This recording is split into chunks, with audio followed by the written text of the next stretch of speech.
คนต้องสู้สำคัญกรีนที่นู่นนะมันไม่เหมือนบ้านเรานะพัดฟอลโล่ทรูไม่ได้นะต้องพัดโตกสั้นๆพยายามเอาชนะให้ได้อย่างน้อยก็เอา1 ใน 3กอล์ฟไม่มีค่อยๆตีนะกอล์ฟตีวันแรกให้ดีที่สุด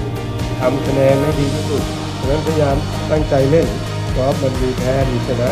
แต่เราพยายามเอาชนะไว้ก่อนให้เรามีความเชื่อมั่นขอให้ทุกคนโชคดีเอาที่1 ถึงที่ 5กลับมาให้ได้